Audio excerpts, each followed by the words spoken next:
أَفَلَا يَتَدَبَّرُونَ الْقُرْآنَ أَمْ عَلَى قُلُوبٍ أَقْفَالُهَا. Allah didn't say on their hearts is just one shackle, one chain, one padlock on there.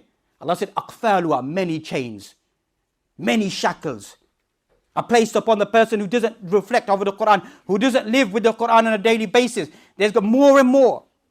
The heart, it becomes كَلَّا بَلْ عَلَى قُلُوبِهِمْ رَانٌ بِمَا كَانُوا يَكْسِبُونَ. This ran, this dust, this filth that comes upon their hearts. That's why you find a person who misses 3 Jummahs in a row, consecutively, without any other, without no excuse, is not sick, is not traveling. What happens to that individual? Allah seals that person's heart. Seals their heart. That's why inside this surah Allah mentioned, طَبَى اللَّهُ عَلَى قُلُوبِهِمْ. Allah has imprinted on their hearts, stamped on their hearts. That's a sad state of affair. That someone's heart becomes stamped, becomes sealed, that nothing trickles into their heart.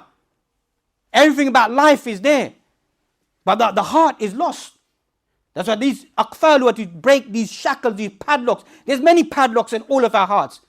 The padlocks of desires, whims, the dunya, the world, family, whatever it may be. All of these are shackles that come over our heart and our mind, that enshroud us, that cover us, that blur our image, blur our life, where we want to head towards.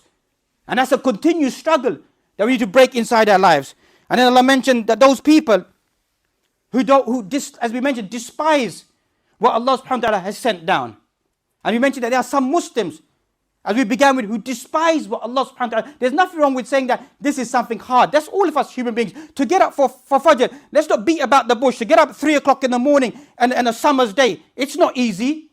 And then to pray Isha at 11 o'clock at night, then to fast for 14, 15, up to 17 hours in a day, it's not easy. But a person doesn't despise it. A person acknowledges this is something hard to do. But when a person questions it and wants to question, why is Allah subhanahu wa ta'ala telling us to do this? That's what ulama spoke about, different examples. For example, a person who commits a sin. For example, a person, may Allah forbid, commits zina inside their life. And you ask that question, why do you commit zina? Lust, desires, environment around me got the better of me. Who are our sin? He's a person who's a disobedient individual. Amma, the person who never committed zina in their life. Rakizu lahada. Never ever committed zina inside their life. Never committed it. Said, what's wrong with committing zina? One who asked that question, that why are we not allowed to do it? What's wrong with doing it? But never does it in their life. Never done it in their life.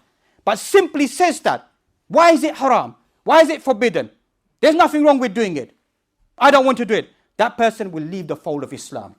In comparison to the person who may do it and acknowledge all of us have that weakness, have desires, have temptation, whatever it may be inside our lives. That's how accurate the Sharia is. And that's the onslaught we're facing at the moment, that Muslims are posing these questions inside our society. Why is this inside the Quran? Why is it like that?